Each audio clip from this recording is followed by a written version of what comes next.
আচ্ছা, আজকে আমরা ফার্স্ট অ্যাডোবি ইলাস্ট্রেটরে মুভ করতেছি। আচ্ছা, তো অ্যাডোবি ফটোশপ আর হচ্ছে অ্যাডোবি ইলাস্ট্রেটর মোটামুটি প্রত্যেকটা অপশন সেম বললেই চলে, আবার সেম বলা যাবে না, কারণ কিছু কিছু টুলস আছে এগুলা একটু আলাদা থাকবে। এগুলো আমরা দেখব। আচ্ছা, এখানে আহ, যে ইন্টারফেসটা আছে ওই ইন্টারফেসটা সম্পর্কে আমরা একটু ধারণা দিই আগে। হোম, সেটা তো ফটোশপেও ছিল, হোম মানে মেন পেজটা। তারপরে এই যে অপশন গুলো আছে এই অপশন গুলো তোমরা যখন ওপেন করবা, ফার্স্ট টাইমে যখন একটা ইলাস্ট্রেটর ওপেন করবা তখন এই অপশন গুলা থাকতেও পারে নাও থাকতে পারে, কিন্তু না থাকার সম্ভাবনাটাই সবচেয়ে বেশি। তারপরে ক্রিয়েট নিউ বাটন এবং ওপেন বাটন, এই দুইটা বাটন তুমি আহ ফটোশপেও পাইছো, ঠিক আছে। আর এই যে ইন্টারফেসটা দেখতে পাচ্ছ এই ইন্টারফেসটা তোমার এখানে শো করবে, কিন্তু এখানে আমি যে কাজগুলা করছি এই কাজগুলো আমার এখানে শো করতেছি, কিন্তু যেহেতু তুমি পূর্বে এরকম কোনো কাজ করো নাই সেক্ষেত্রে তোমার এখানে শো করবে না, শুধু এইটুকু পাবা। আচ্ছা, create new button. Create new button মানে হচ্ছে যে নতুন একটা ফাইল ওপেন করতে গেলে কিভাবে আমরা ওপেন করব সেই জিনিসটা আমরা দেখবো। এই যে এই জিনিসটা ফটোশপে যেরকমটা ছিল সেম ইন্টারফেসটা এখানে আসছে। আচ্ছা, আর ওপেন বাটনটা হচ্ছে ওপেন বাটনে যখন যাবা তখন ইলাস্ট্রেটরের যে ফাইলগুলো এখানে আছে, এই যে এখানে ইলাস্ট্রেটরের একটা ফাইল আছে, এই ইলাস্ট্রেটরের ফাইলগুলো আমি এখানে সহজে ওপেন করতে পারবো, বা এখান থেকেও যদি কোনো একটা জেপিজি বা পিএনজি ফাইল পাই সেটাও আমরা ওপেন করে এখানে নিয়ে আসতে পারবো, কোনো সমস্যা নেই। সিলেক্ট করব, ওপেনে দিব, ওখানে চলে আসবে। আচ্ছা, আমরা একটা ক্রিয়েট নিউ বাটন দিই, ক্রিয়েট নিউ বাটন দিয়ে আমরা ইন্টারফেসটা সম্পর্কে একটু পরিচিত হই। আচ্ছা, এখানে ফার্স্টে যেটা দেখতে পাচ্ছ সেটা হচ্ছে আনটিল্ড টু। আচ্ছা, এটা হচ্ছে তুমি যে ফাইলটা ওপেন করতেছো ওই ফাইলটার নাম কি দিবা। তুমি এখানে যে কোনো তোমার ইচ্ছা মতো যে কোনো একটা নাম তুমি দিয়ে দিতে পারো, আর যদি না দাও তাহলে তার তার মতো করে সে একটা নাম এখান থেকে নিয়ে নেবে। আর এই যে হোয়াইট এবং হাইট, এই দুইটা জিনিস ফটোশপে যেরকম দেখছো সেম সিস্টেমটা এখানে আছে। আর এখানে দেওয়া আছে pixel, point, picas, inches, feet. এই নিচের যেগুলো আছে এগুলা সাধারণত কাজ হয় না, যেমন ফটোশপে কাজ করে আসছো এই জিনিসগুলা তেমন একটা কাজ হয় নাই। তো আমরা এই জিনিসগুলা নিয়েই কাজ করব। পিক্সেল তো জানো, পয়েন্টস তো জানো, পিকাসও জানো, সবগুলাই তোমার জানার কথা, কারণ যেহেতু ফটোশপে সবগুলাই দেখানো হয়েছে। আর এখানে ডিফল্ট দুইটা সাইজ দেওয়া আছে। তো ডিফল্ট দুইটা সাইজ তো আমরা নিব না, আমরা আমাদের মতো করে সাইজ নিব। আর আমরা যে সাইজটা নিতে চাই ওই সাইজটা যদি এখানে থাকে তাহলে আমরা এখান থেকে অনায়াসে নিতে পারি, কোনো সমস্যা নেই। তারপরে যেটা আছে হাইট ওয়েট নিলাম। তারপর ওরিয়েন্টেশনটা হচ্ছে কি, ওরিয়েন্টেশনটা এটা হচ্ছে তোমার ওই লম্বা লম্বি, মানে একটা এ4 পেপার বা একটা লিগ্যাল পেপার লম্বা লম্বি যে নিলে যেটা হয় সেটা হচ্ছে এটা। আর এটা হচ্ছে গ্রিড, মানে মানে আমরা আঞ্চলিক ভাষায় যেটা বলি পাতায়রি। আচ্ছা, এই দুইটা সাইডে আমরা নিতে পারবো, আমরা যেভাবে ইচ্ছা এভাবে আমরা নিয়ে নিতে পারবো। আর এই যে আর্টবোর্ড এখানে লেখা আছে, এই যে আর্টবোর্ডস ওয়ান। আচ্ছা, আর্টবোর্ডসটা কি সেটা আমরা একটা ফাইল ওপেন করি তারপর আমরা দেখবো। আচ্ছা, এখানে একটা সাইজ নেই, 2000 পিক্সেল নিলাম, এখানেও 2000 পিক্সেল নিব। আচ্ছা, তারপর হচ্ছে ব্লিড। আচ্ছা, ব্লিডটা হচ্ছে আমরা যখন কাজ করব ভিতরে তখন আমরা দেখব ব্লিডটা, কারণ এখন ব্লিডটা দেখলে আমাদের মাথায় থাকবে না। ভিতরে যখন কাজ করব তখন আমরা ব্লিডটা দেখে নেব, এটা আমরা স্কিপ করলাম এখন আপাতত। অ্যাডভান্স অপশন, অ্যাডভান্স অপশনে পাচ্ছি আমরা 8 জিবি কালার আর হচ্ছে সিএমওয়াইকে কালার, দুইটা কালার। এটা আমি ফটোশপেও বলছিলাম যে 8 জিবি কালারটা হচ্ছে যদি আমরা অনলাইন রিলেটেড, যে যেমন ফেসবুকের কাভার ইমেজ, ফেসবুকে পোস্ট বা এরকম জাতীয় কোনো কিছু যদি আমরা অনলাইনে শুধু আমরা ইউজ করব সেক্ষেত্রে আমরা দিব অবশ্যই 8 জিবি কালার। আর যদি প্রিন্ট করি সেক্ষেত্রে আমরা অবশ্যই সিএমওয়াই কে কালার দেব। যেহেতু আমরা অনলাইনে কাজ এখন ডিজাইনে একটা করবো, আমরা যে কোনো একটা কালার দিতে পারি, কোনো সমস্যা নেই। আমরা RGB দিয়ে রাখলাম। আচ্ছা, এইটা আমরা সবসময় মানে যেটা দেওয়া আছে স্ক্রিন 72 ppi, এটাই ঠিক আছে। এর বাইরেও তুমি দিলে দিতে পারবা, কোনো সমস্যা নেই। যেটা দেওয়া আছে এটা তো ধরার প্রয়োজন পড়ে না। নিচে যেটা আছে এগুলোর ধরার প্রয়োজন পড়ে না, যেটা আছে পারফেক্ট দেওয়া আছে, এগুলো হাতে হাত দেওয়া লাগে না। আচ্ছা ঠিক আছে এখন। হ্যাঁ বলো।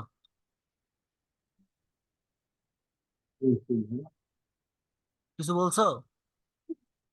না ঠিক আছে, না ঠিক আছে। আচ্ছা ঠিক আছে, তারপরে আমরা ওই ক্রিয়েট বাটন দিব। ক্রিয়েট বাটন দিলেই আমার ফেসটা যে সাইজটা নিতে চাইছে এই সাইজটা আমার ওপেন হয়ে গেছে। আচ্ছা, সা- এটা এটা এই যে একটা ইন্টারফেস দেখতে পাচ্ছ, সাদা একটা এরিয়া দেখতে পাচ্ছ, এই এরিয়াটাই হচ্ছে তোমার আর্টবোর্ড। ঠিক আছে, ওই যে প্রথমে যে আর্টবোর্ডটা বলছিলাম যে আর্টবোর্ড 1 দেওয়া আছে, এই যে এইটা হচ্ছে তোমার একটা আর্টবোর্ড। ফটোশপে আমরা যে কাজগুলো করছিলাম, এটা আমরা যে আর্টবোর্ড নিয়েছিলাম ওই আর্টবোর্ডের বাহিরে কিন্তু কোনো কাজ করতে পারি নাই। কিন্তু ইলাস্ট্রেটরে এরকম কোনো বিষয় না। তুমি এই আর্টবোর্ডের বাহিরে তুমি যেখানে ইচ্ছা, এখানে এখানে মানে যেইখানে ইচ্ছা তুমি সেখানে কাজ করতে পারবা, কোনো সমস্যা নেই। এটা আমরা যখন প্র্যাকটিক্যালি করব তখন আমরা দেখতে পাবো। আচ্ছা, আর্টবোর্ড সম্পর্কে আমরা আরেকটু ধারণা নেই। এই যে একটা আর্টবোর্ড, তখন আমরা দেখাইছিলাম যে আর্টবোর্ড 1 ছিল, বা এখানে যদি আমি আর্টবোর্ড ডাবল করতে চাই, আমাদের অনেক সময় এরকম হয় যে আমরা যদি কোনো একটা বুক কভার ডিজাইন করতে চাই, তাহলে ফার্স্ট পেজ ডিজাইন করলাম, তারপর পাশে আর একটা পেজ আছে ওইটা আমার ডিজাইন করা লাগতে পারে, বা লাস্ট যে পেজটা থাকে ওই পেজটা আমাদের ডিজাইন করা লাগতে পারে। সেক্ষেত্রে পাশাপাশি দুইটা আর্টবোর্ড নিয়ে আমরা একসাথে কাজ করতে পারি। তা সেটা কিভাবে করব? এই যে এখান থেকে এডিট আর্টবোর্ড, এডিট আর্টবোর্ডে ক্লিক করব। করার পর আমার কিবোর্ড থেকে অল্টার বাটন প্রেস করে ধরে এটাকে যদি টান দিয়ে ড্র্যাগ করে পাশে নিয়ে যাই, তাহলে সেম দুইটা আর্টবোর্ড আমার ওপেন হয়ে গেল। এই যে আমি সিলেক্ট করলাম, এই যে দুইটা আর্টবোর্ড আমার এখানে আছে। আমি চাইলে দুইটা আর্টবোর্ডই কাজ করতে পারবো। আচ্ছা, এই যে এখানে অটোমেটিক্যালি সে আর্টবোর্ড 2 পেয়ে গেছে। আচ্ছা, আমি একটা আর্টবোর্ডই কাজ করব, আমি একটা ডিলিট করে দিলাম। এইখানে ফটোশপে যেমন আমাদের একটা লেয়ারের একটা ঝামেলা ছিল, যে আহ, একটা পার্ট নিতে গেলে আমার একটা লেয়ার নিতে হবে, আর একটা ডিজাইন নিতে করতে গেলে আমার একটা লেয়ার নিতে হবে। এখানে কিন্তু এই ঝামেলাটা নাই। যেমনটা আমরা একটু কাজ করি তাইলে বুঝবো। আর এখানে ফটোশপের সাথে এখানে কিছু টুলস এর ডিফারেন্স আছে। যেমন এখানে একটা টুলস পাইছিলাম আমরা, মুভ টুল। এই মুভ টুল কিন্তু এটার মতো দেখতেও কিন্তু এরকম ছিল না, আর এখানে কিন্তু এটা নাই। এটা হচ্ছে সিলেকশন টুল।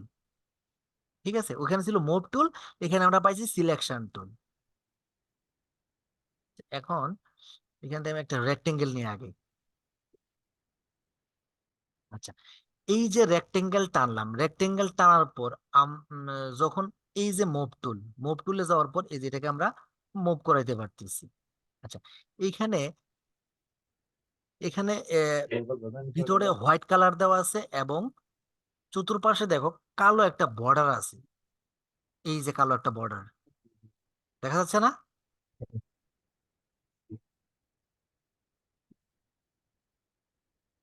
চতুর্পাশে কালো একটা বর্ডার দেখা যাচ্ছে। আচ্ছা, এই বর্ডারটা কোথা থেকে পাইছে? এই যে এখানে যে একটা কালার আছে, স্ট্রোক কালার, এটাকে বলবো আমরা স্ট্রোক কালার। যে বর্ডারটা পাইছে এটাকে বলবো আমরা স্ট্রোক কালার, আর এটা হচ্ছে ফিল কালার। আচ্ছা, আমি এই স্ট্রোক কালারটা যদি এখান থেকে অফ করে দেই, তাহলে এই কালারটা চলে যাবে। যেমন এই যে এটাকে আমি ক্লিক করব, করার পর এই যে বাটন আছে এখানে আমি অফ করে দিব।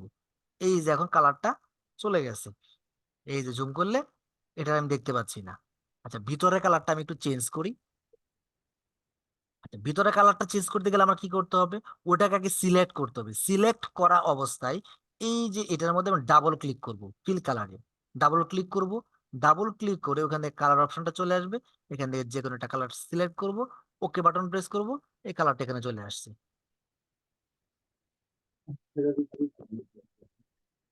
ঠিক আছে।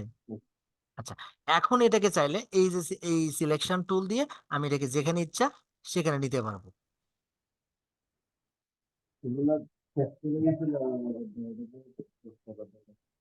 এ মঞ্জুরুল, তোমার নয়েজ আসতেছে,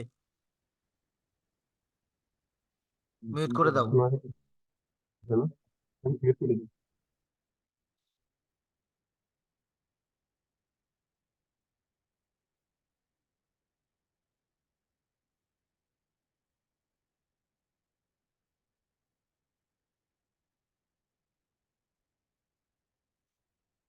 আচ্ছা, যেটা বলতেছিলাম, এটাকে আমি এখান থেকে সিলেকশন টুল দিয়ে, এই যে আমি যেখানে ইচ্ছে সেখানে আমি এটাকে মুভ করতে পারতেছি।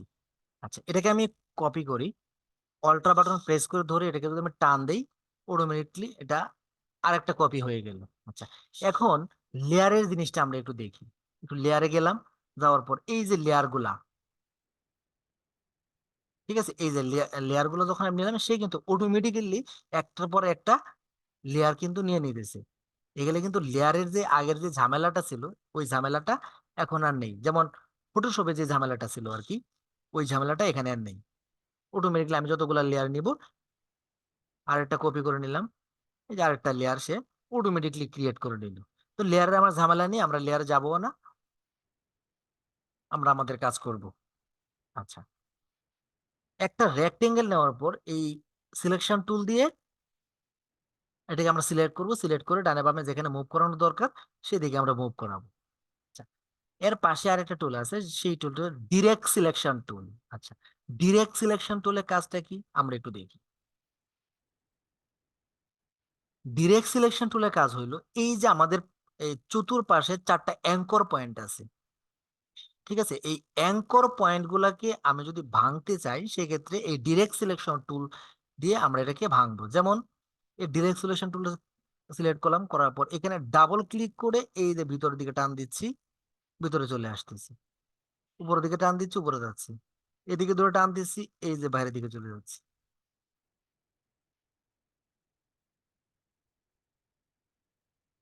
ঠিক আছে, এটা হচ্ছে ডিরেক্ট সিলেকশন টুলের কাজ। আচ্ছা, ডিরেক্ট সিলেকশন টুল সিলেক্ট করার পর আমি এখানে আরেকটা জিনিস পাবো, সেটা হচ্ছে যে এই যে এখানে ছোট্ট একটা বলের মতো দেখা যাচ্ছে। আচ্ছা, এটাকে ধরে ধরে টান দেই, এই যে কোণাটা কিন্তু কার্ভ হচ্ছে, ঠিক আছে, এই যে কোণাটা ধরে টান দিলাম, এই কোণাটা কার্ভ হচ্ছে, এই যে কার্ভ হচ্ছে, এটা সিলেক্ট করলাম, এই যে এটা কার্ভ হচ্ছে। ঠিক আছে, আমি যেভাবে ইচ্ছা সেভাবে আমি এখান থেকে ডিরেক্ট সিলেকশন টুল দিয়ে এই কাজগুলো আমরা করতে পারবো।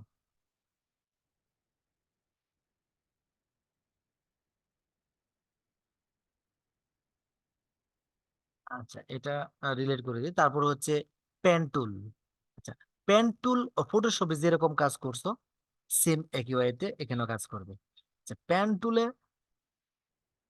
এই যেখানে একটা অ্যাঙ্কর পয়েন্ট নিলাম, এখানে একটা অ্যাঙ্কর পয়েন্ট নিলাম, এখানে একটা অ্যাঙ্কর পয়েন্ট নিলাম, এই যে ফিল কালারটা সে অটোমেটিকলি পেয়ে যাচ্ছে। আচ্ছা, কিভাবে ফিল কালারটা পেয়ে যাচ্ছে, এই যে এখানে ফিল কালারটা এখানে দেওয়া আছে, এখান থেকে সে ফিল কালারটা পেয়ে যাচ্ছে।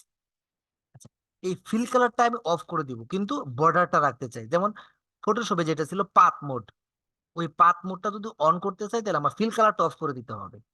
আচ্ছা, আমি ফিল কালারটাকে ক্লিক করলাম, করার পর এই যেখান থেকে অফ করে দিলাম। এই যে stroke colour, stroke colour click করলাম, ক্লিক করে এখান থেকে আমি একটা সবুজ কালার দিয়ে দিলাম। আচ্ছা, এখন দেখা যাচ্ছে না, আমি এটাকে একটু বাড়ায় দিই। স্ট্রোক কালারটা, এই যে স্ট্রোক কালার, স্ট্রোক কালারটাকে আমি এখান থেকে বাড়ায় দিলাম, এই যে এখন স্পষ্ট দেখা যাচ্ছে। ঠিক আছে, এই যে স্পষ্ট কালারটা দেখা যাচ্ছে। আবার যদি এটাকে আমি ঘুরাই দিই, ফিল কালারটা পাই যাচ্ছে। আবার ঘুরাই দিলে স্ট্রোক কালারটা পাবে। ঠিক আছে, এখান থেকে স্ট্রোক কালারটা আমি বাড়াই দিব, কমাই দিব, তাইলেই এই জিনিসটা হবে। আচ্ছা,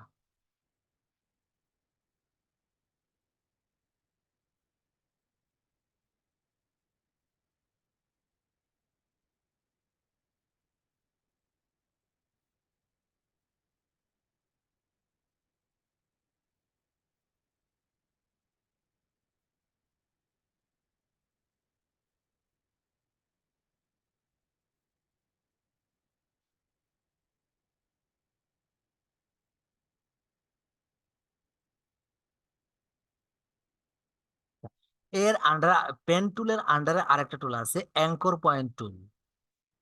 আচ্ছা, অ্যাঙ্কর পয়েন্ট টুলটা সম্পর্কে একটু দেখি। এই যে আমার এখানে একটা পয়েন্ট করা আছে, এখানে একটা পয়েন্ট আছে, এখানে একটা পয়েন্ট আছে। এই পয়েন্টের মধ্যে যদি আমি কোনো পয়েন্ট তৈরি করতে চাই, তাহলে এই টুলটার কাজ করবে। ঠিক আছে, যেমনটা ওই যে ফটোশপে ছিল, এই হ্যান্ডেল ধরে টান দিতাম। ঠিক আছে,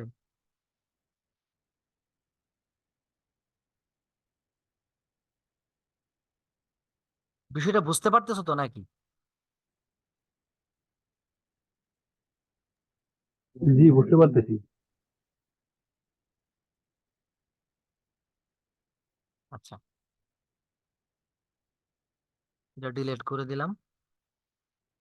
আচ্ছা, এটা সিলেক্ট করতে হবে আগে। এখন কিন্তু এটা কিন্তু এখানে থাকা অবস্থায়, এই যে এখানে কিন্তু অ্যাঙ্কর পয়েন্ট ধরানো আছে, এখন কিন্তু এটা চাইলে ডিলিট হবে না। ঠিক আছে, একটা একটা করে ডিলিট হচ্ছে কিন্তু। এটা যদি তুমি এই যে একটা রেক্টেঙ্গেল নিলাম, নেওয়ার পর এই যে এখানে সিলেক্ট করবা, এটা সিলেক্ট করে তারপর এটাকে ডিলিট দিবা, ডিলিট হয়ে যাবে। তো তারপরে এইটার কাজ কি এটা একটু দেখি।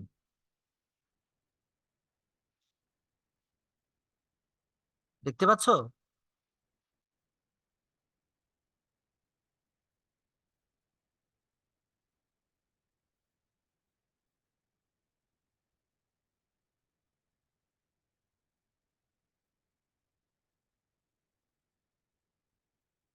দেখছো, এই যে এই সিলেকশন টুল দিয়ে একটা একটা করে সিলেক্ট করতেছি আর ডিলিট হচ্ছে। এই যে এটা আছে, এটাকে আমি সিলেক্ট করলাম, এটাকে আমি সিলেক্ট করলাম, ডিলেট।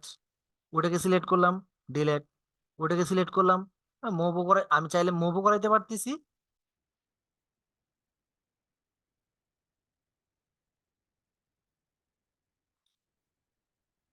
চাইলে আমি মুভ করতেও পারতেছি, যা ইচ্ছে আমি সেখান থেকে করতে পারবো। কিন্তু এর আগে আমাকে যেটা করতে হবে, সিলেকশন করে নিতে হবে ফার্স্টেই।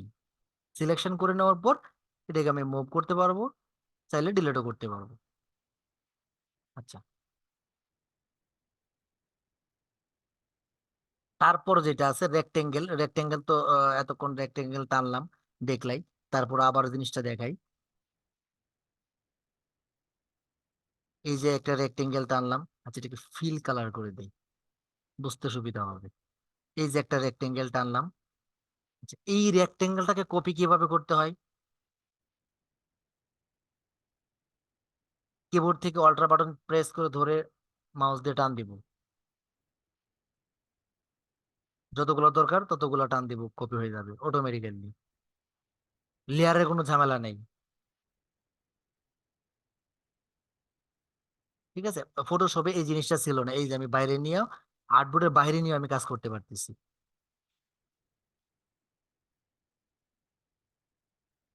ঠিক আছে।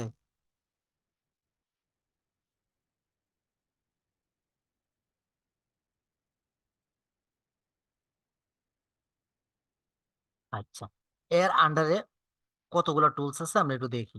রেক্টেঙ্গেল টুল, এটাতে আমি দেখাইলাম। ইলিপস টুল, এটার কাজ কি? এই যে একটা বৃত্ত, বৃত্ত আকার নিতে চাইলে এখান থেকে এই টুলটা নিব। আচ্ছা, বৃত্তটা নেওয়ার পর এই যে চ্যাপটা হয়ে যাচ্ছে, ওইদিকে টান দিলে ওইদিকে চ্যাপটা হয়ে যাচ্ছে, ডিমের মতো হয়ে যাচ্ছে, এরকম হয়ে যাচ্ছে। আচ্ছা, এটা আমরা কিভাবে ঠিক করব? যখন মাউস দিয়ে টান দিব, ড্র্যাগ করার সময় শিফট বাটনটা টান দিয়ে ড্র্যাগ করব, তাহলে আর ডানে বামে নড়াচড়া কোনো সিস্টেম নেই, একেবারে সঠিক বৃত্তটাই সেটি নিয়ে আসবে।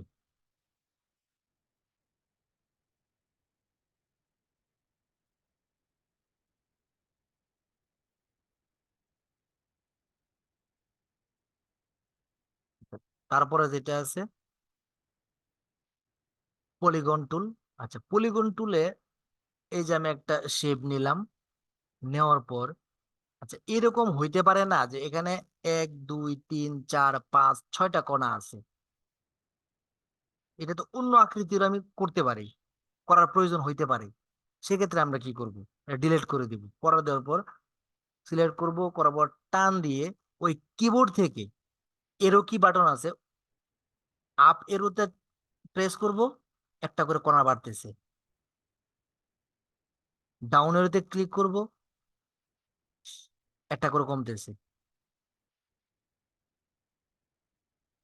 ব্যাপারটাকে বুঝছো কি বোঝো নাই?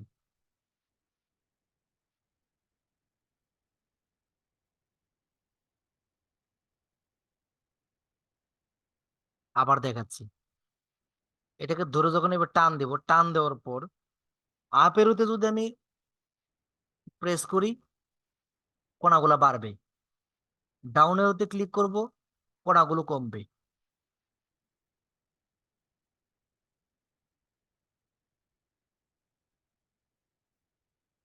বুঝতে পারছো বিষয়টা? এটা কি ওই যে ধরা অবস্থায় আপ এন্ড ডাউনেরও প্রেস করতে হবে নাকি এটা ইয়ে আছে? তোমার নেট সমস্যা করতেছে, আমি কথা বুঝতে পারি না, আবার বলো।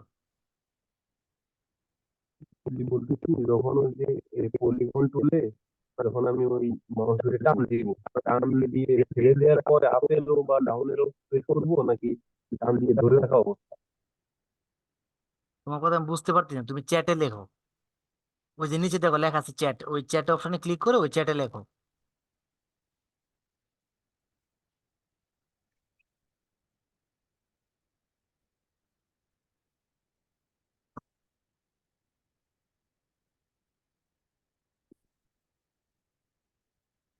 হুম। ওই এটা যখন মাউস দিয়ে ড্র্যাগ করবা, ক্লিক করে মাউস দিয়ে টান দিয়ে, মাউস ছাড়া যাবে না। মাউস ধরে রাখা অবস্থায় আপ এরো এবং ডাউন এরো ক্লিক করতে হবে। মাউস ছেড়ে দিলে হবে না। এটাই। বুঝতে পারছি। এই যে আমি টান দিলাম, মাউস ছেড়ে দিলাম। এখন দিলে তো উপরে যাবে, নিচে যাবে। এই যে নিচে ধরে রাখছি, নিচে আসতেছি। হুম। উপর ধরে রাখছি, উপরে যাচ্ছি।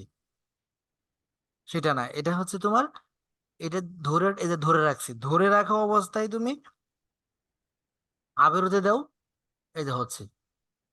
আবার ডাউন এরোতে দিচ্ছ, এই যে কমতেছে। ঠিক আছে, ছেড়ে দিবা আর হবে না।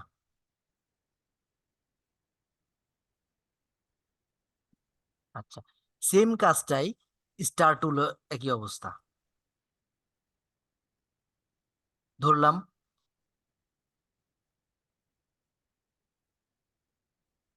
যত প্রেস করতে থাকবো তত একটা একটা করে পয়েন্ট বাড়তে থাকবে।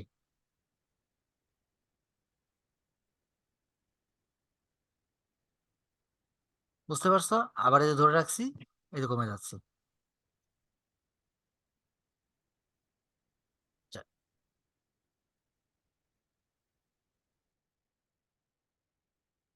এটাকে ডিলিট করে দেই।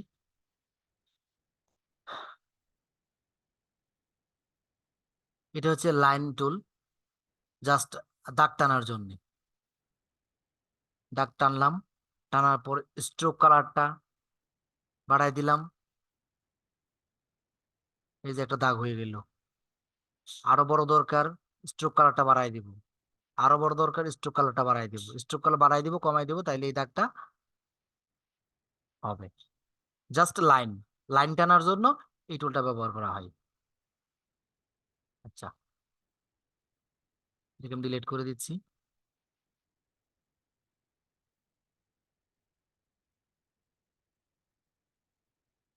এই টুলের কাজটা আমরা একটু দেখি। এটাকে বলে পেন্সিল টুল।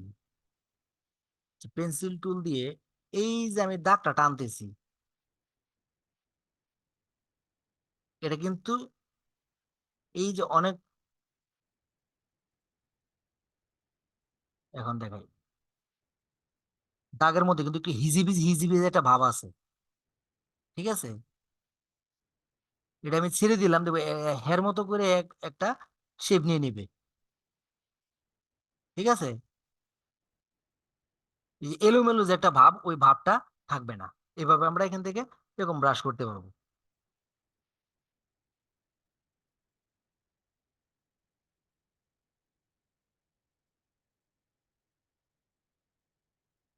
আচ্ছা, তারপরে যেটা আছে ব্রো ব্রাশ।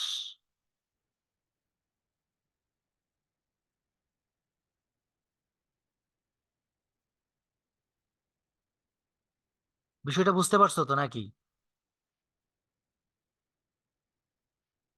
পেন্সিল টুল,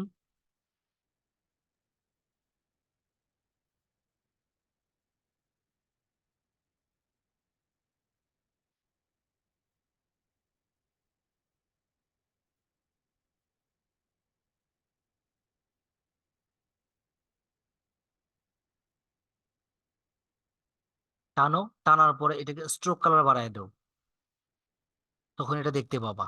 স্ট্রোক কালার 0 করে দেওয়া ছিল, যার কারণে এটা দেখা যায় নাই। স্ট্রোক কালার বাড়ায় দিছো, এই যে এটা হয়ে গেল।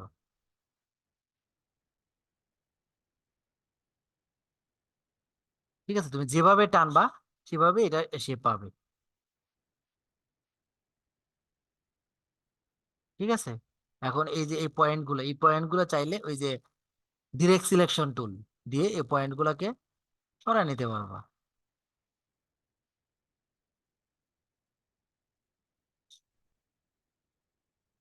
ঠিক আছে, এই যে তোমার মতো করে এটাকে সরায় নিতে পারবা।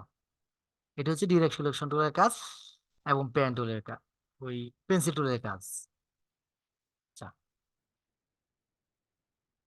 সবগুলো ডিলিট করে দেই। আচ্ছা, তারপরে দেখবো আমরা টেক্সট টুল।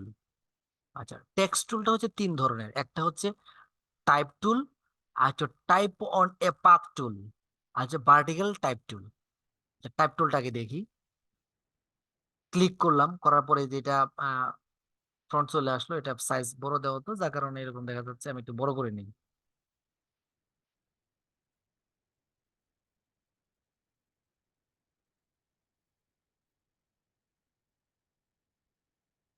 আচ্ছা, সিলেকশন টুলে ক্লিক করলাম, সিলেকশন করার পর একে আমি এই যে এখান থেকে আমি ফ্রন্ট চেঞ্জ করব। দেখুন, একটা ফ্রন্ট দিলাম, দেওয়ার পর এখান থেকে আমি বোল্ড ইতালিক লাইট যেটা দরকার আমরা দিতে পারবো। এখান থেকে আমরা সাইজ ছোট বড় করব।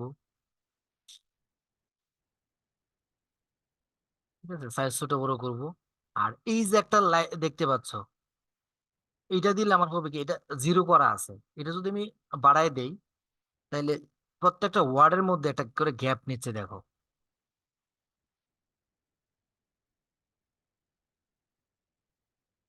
ঠিক আছে, প্রত্যেকটা ওয়ার্ডের মধ্যে একটা একটা করে গ্যাপ নিতেছে। তো এই গ্যাপটা হচ্ছে এখান থেকে নেবে। তো এটাকে আমরা সবসময় 0 করে রাখবো, এটা আমাদের দরকার নেই।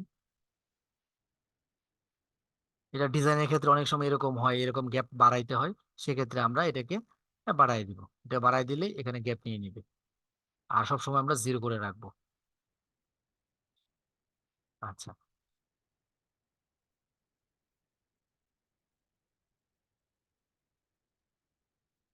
এখন এটাকে আমরা ডিজাইন করলাম, এটাকে বোল্ড করলাম। এখন এইখানে যদি আমি আরেকটা টাইপ টুল নিয়ে কাজ করতে চাই, সেক্ষেত্রে এটাকে আমি যদি এখান থেকে অল্টার বাটন প্রেস করে ধরে টানতে নিয়ে আসি, নিয়ে এসে কিন্তু এটাকে এডিট করে দিলেই সেম ফ্রন্ট সেম ডিজাইনটা ওখানে পাবে।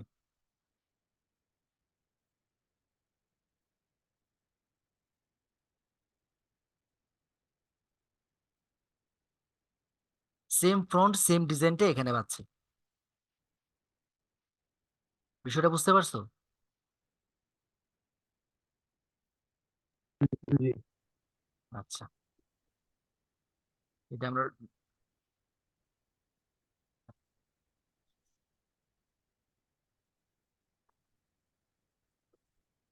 এখন আমি এখান থেকে একটা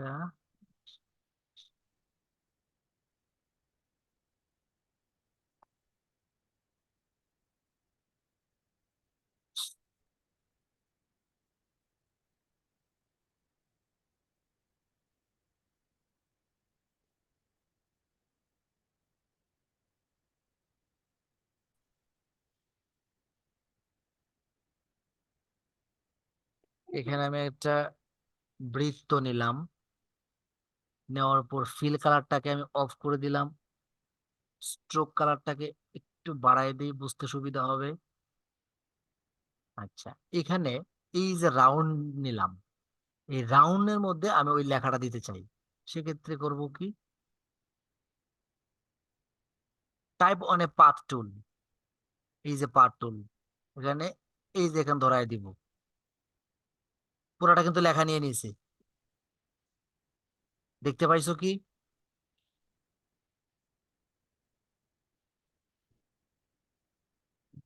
ফন্ট বড় করি, তাহলে জিনিসটা বুঝতে পারবো আরো সহজে। দেখতে পাইছো? হুম। এই যে এর মধ্যে লেখাটা দিয়ে দিলাম, এই যে সেই অনুপাতে লেখাটা সে নিয়ে নিয়েছে। দেখতে পাইছো? এটা এই পার্টটা কিন্তু নাই, লেখা কিন্তু ঠিকই আছে। দেখছো? এটা হচ্ছে পাথ টুলের কাজ। আচ্ছা, এইটার কাজ কি এটা একটু দেখি। মানে একটা ওয়ার্ড লিখবো আবার এটাকে টানতে ধরে নিচে নিয়ে আসবো, এরকম সিস্টেম করার কোনো দরকার নেই, এই যে অটোমেটিকলি সে নিয়ে নিছে।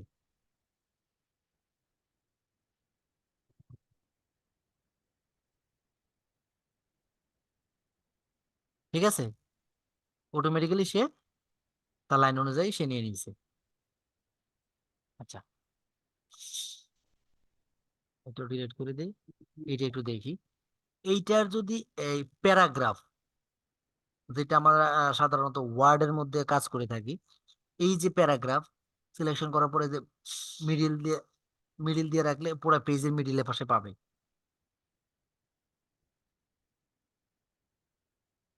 বুঝলাম।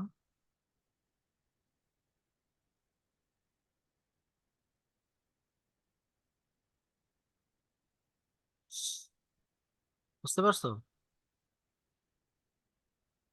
সেগুলো সে মিডিল পাচ্ছে। অ্যালাইনমেন্ট। এখান থেকে আরেকটা কপি করি, এই যে এটা এখানে, এটা এখানে। আচ্ছা, এই তিনটাকে আমি এক সমান করে দিব, কিভাবে করব?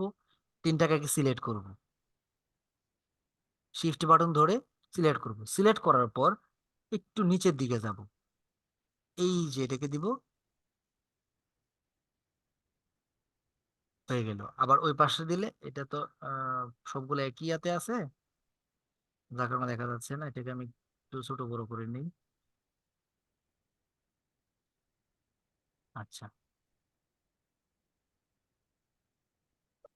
এটাকে সিলেক্ট করলাম, সিলেক্ট করার পর মিডিল করে দিলাম, মিডিল হইলো। ওই পাশে দিলাম, ওই পাশে হইলো। উপরে দিলে উপরে হইলে মানে একটার পরে একটা চলে গেল। ঠিক আছে, একটার উপরে একটা চলে গেছে।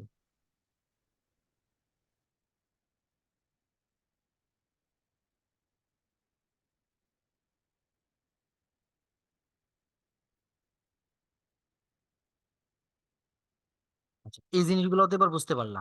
এই প্রত্যেকটা টুলস যতটুকু পর্যন্ত দেখানো হয়েছে, প্রত্যেকটা টুলস ব্যবহার করবা। তো আমার যেহেতু ফটোশপের প্রত্যেকটা টুলস দেখানো হয়েছে, এখানে আমরা বেশি সময় নেব না। আর একটা থেকে সর্বোচ্চ দুইটা ক্লাসের মধ্যে আমরা যে টুলস গুলো আছে সবগুলো টুলস সম্পর্কে ধারণা হয়ে যাবে, তারপর থেকে আমরা প্রজেক্টে মুভ করব। আর যে টুলস গুলো আছে আমরা যখন প্রজেক্ট করব, তখনই তখনই অটোমেটিক্যালি একটার পর একটা টুলস এর কাজ আসবে, কাজ করব, তখনই আমরা জিনিসগুলো বুঝতে পারবো সহজে। তাইলে এই জিনিসগুলা মাথায় ক্যাচ করবে সবচেয়ে বেশি। জি। এজন্য ফার্স্টে হালকা একটু ধারণা না দিয়ে রাখলে পরবর্তীতে কাজের সময় একটু এলোমেলো হয়ে যাবে, যার কারণে একটু ধারণা দিয়ে দিচ্ছি। তো ক্লাস এই পর্যন্তই শেষ করলাম। আর যতটুকু পর্যন্ত দেখানো হয়েছে টাইপ টুল পর্যন্ত, এইটুকু পর্যন্ত প্র্যাকটিস করবা। ঠিক আছে, 1 2 3 4 5 6 সাতটা টুলস দেখানো হয়েছে, ওই সাতটা টুলস প্র্যাকটিস করবা, প্র্যাকটিস করে অ্যাসাইনমেন্ট সাবমিট করবা।